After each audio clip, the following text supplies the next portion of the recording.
గౌరవ సభ్యులు ఆత్రం సక్కు గారు. అధ్యక్ష ధన్యవాదాలు.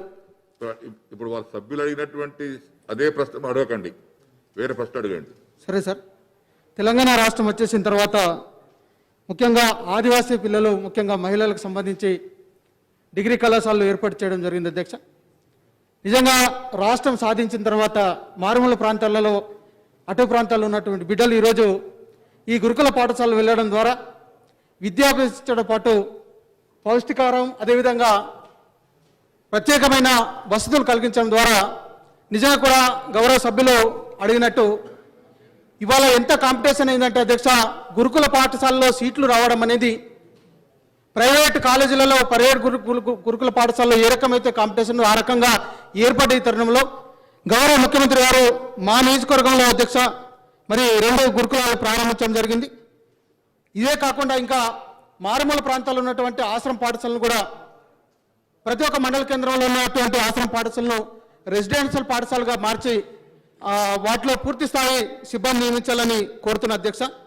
అదేవిధంగా గిరిజన విద్యార్థులకు మంచి విద్య అందించాలంటే తప్పకుండా ఇంగ్లీష్ మీడియంకు సంబంధించిన మీడియాను ప్రారంభిస్తే బాగుంటుందని, అదేవిధంగా స్పోకెన్ ఇంగ్లీష్ తరగతులు ప్రారంభించాలని కోరుతున్న అధ్యక్ష. అదేవిధంగా అధ్యక్ష, ఈ ఆశ్రమ స్కూల్స్ అండ్ గురుకులాలు ఏర్పడ్డప్పుడు కొంచెం ఈ గురుకులాలకు సంబంధించిన, అదేవిధంగా ఆశ్రమ స్కూల్కు రెసిడెన్స్ సంబంధించిన సిబ్బందిపరమైన అంశాలు కొంచెం వేరు ఉండడం ద్వారా కొంచెం ఇబ్బంది ఏర్పడుతుంది. కాబట్టి తప్పకుండా వీటిని పరిగణలో తీసుకొని ఆశ్రమ స్కూల్స్, రెసిడెన్షియల్ స్కూల్స్, గురుకులాలు ఇవాళ ప్రతి జిల్లా కేంద్రంలో ఆయా మండలాల్లో ఉన్నాయి అధ్యక్ష. వీటిని పర్యవేక్షించడానికి సిబ్బంది తక్కువ ఉన్నది. అదేవిధంగా ఇప్పుడున్న పరిస్థితుల్లో జిల్లాలో DTW పరిధిలోనే ఇవన్నీ కూడా పర్యవేక్షణ జరుగుతుంది. కాబట్టి ప్రతి జిల్లా కేంద్రంలో ఇప్పుడు DTWకి సంబంధించిన ఆఫీసులో భవనాలు లేవు అధ్యక్ష. వాటిని మంజూరు చేయాలని కోరుతూ ఇప్పుడు ఏవైతే ప్రారంభించినటువంటి కేంద్రాలు ఉన్నాయో, బిల్డింగ్లు ఉన్నాయో వాటిని త్వరితగతిన పూర్తి చేయాలని, అదేవిధంగా ప్రతి ఒక్క జిల్లా కేంద్రంలో కుమ్రం భీమ స్టడీ సర్కిల్స్ ఏర్పాటు చేసి అధ్యక్ష మా నియోజకవర్గం ముఖ్యంగా మా జిల్లాలోనే ఇవాళ ఆసిఫాబాద్లో అసలు జనరల్ డిగ్రీ కాలేజ్ కూడా లేదు అధ్యక్ష. అదేవిధంగా ఆసిఫాబాద్లో జనరల్ డిగ్రీ కళాశాలను, అదేవిధంగా జైనూర్లో బాయ్స్కి సంబంధించిన డిగ్రీ కళాశాలను మంజూరు చేయాలని కోరుతూ ఇవాళ అధ్యక్ష మేము చాలా అంటే ఇంతకుముందు కూడా గతంలో కూడా అడిగినాం.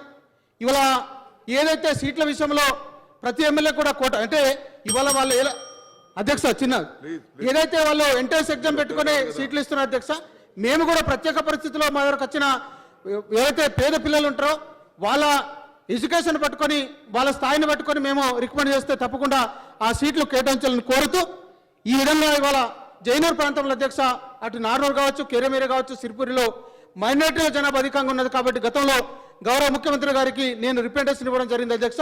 మైనారిటీ గురుకుల పాఠశాలను జైనూర్లో ఏర్పాటు చేయాలని మీ ద్వారా గౌరవ ముఖ్యమంత్రి గారిని కోరుతూ చిన్న లాస్ట్ అధ్యక్ష. ఇవాళ గురుకుల పాఠశాలలో, ఆశ్రమ పాఠశాలలో, అదేవిధంగా ఏదైతే రెసిడెన్షియల్ పాఠశాలలో పనిచేస్తున్న పార్ట్ టైం టీచర్స్, అదేవిధంగా గెస్ట్ టీచర్స్లో చాలా ఈ పేరు మార్చాలని, అదేవిధంగా 2009 నుంచి పనిచేస్తున్న ఎవరైతే CRTలు కావచ్చు, పార్ట్ టైం టీచర్లు కావచ్చు, గెస్ట్ టీచర్లను పర్మనెంట్ చేసి వాళ్ళ పూర్తి స్థాయిలో వేతనాలు ఇవ్వాలని కోరుతూ అధ్యక్ష. చివరిగా ఇవాళ ఆన్లైన్ సిస్టమ్ వచ్చేసిన తర్వాత అధ్యక్ష మారుమూల ప్రాంతాలలో చాలా పాఠశాలలో కరెంట్ సౌకర్యాలు కావచ్చు, అదేవిధంగా టీవీ సౌకర్యాలు లేవు అధ్యక్ష. ఎంత మనం ఆన్లైన్ సిస్టమ్ కంప్యూటర్గా వచ్చినా గురువు లేని విద్య గుడ్డిదవుతుంది. కాబట్టి తప్పకుండా ఇటువంటి పాఠశాలలో ఆ విద్యా బోధన అందించే క్రమంలో, ఆన్లైన్ విద్యను అందించే క్రమంలో టీవీలు కావచ్చు, మిగతా సౌకర్యాలు కలిగించని కోరుతూ పోస్తున్నారు అధ్యక్ష. Thank you. అంజయ్ యాదవ్ గారు. అధ్యక్ష దయచేసి సభ్యులకు మరొకసారి విజ్ఞప్తి చేస్తున్నాను. సూటిగా అడుగుతాం సార్, సూటిగా ప్రశ్న. మీరు సూటిగా అడుగుతారంటారు, సూటిగా అడగరు. లేదు సార్, గౌరవ ముఖ్యమంత్రి గారు నిన్న వల్ల ఇంత పెద్ద మొత్తంలో రెసిడెన్షియల్ స్కూల్ స్టార్ట్ ఇచ్చినందుకు చాలా మంది విద్యార్థులు నాణ్యమైన విద్యను నేర్చుకుని ప్రయోజకులు అవుతారు అధ్యక్ష. ఒక చిన్న విషయం అధ్యక్ష, ఇంత ముందుకు సభ దృష్టికి, గౌరవ ముఖ్యమంత్రి దృష్టికి, సంచాలకుల దృష్టికి కూడా తీసుకుపోయినా ప్రతి నియోజకవర్గంలో SC, ST, మైనార్టీ, BCలకు రెసిడెన్షియల్ స్కూల్ ప్రతి నియోజకవర్గంలో ఉన్నాయి. ప్రతి నియోజకవర్గంలో ఉన్నప్పుడు చాలామంది మట్టిలో మాణిక్యాలు ఉంటాయి. ఇక్కడ చాలామంది వచ్చిన గ్రామీణ ప్రాంతం నుంచి వచ్చిన వాళ్ళే ఉండరు. కానీ ఒకే నియోజకవర్గంలో అన్ని కులాలకు రెసిడెన్షియల్ స్కూల్ ఉన్నప్పుడు ఆ యూనిట్ కాన్స్టిట్యూన్సీ నియోజకవర్గం యూనిట్ తీసుకొని సెలక్షన్ చేస్తే బాగుంటుంది. కానీ జిల్లా అంటే మా ఏరియా ఇంతకుముందు లెక్కలు ఇచ్చిన మా తాలూకు కొందూరులో SC రెసిడెన్షియల్ స్కూల్ ఉన్నది, బీసీ కేశంపేట ఉండదు, సంఖ్యిస్తే 10-12 మంది ఉన్నారు మా నియోజకవర్గంలో. అంటే పట్టణ ప్రాంత పురుషులు సెలెక్ట్ అవుతారు. ఒకవేళ నియోజకవర్గంలో కానీ ఆ మండలంలో విద్యార్థులు దొరికినప్పుడు వేరే నుంచి తీసుకున్నారు. కానీ మనం ముఖ్యమంత్రి గారి ఉద్దేశం అదే కదా, గ్రామీణ ప్రాంత పురులు కూడా విద్యాపరంగా పైకి రావాలని.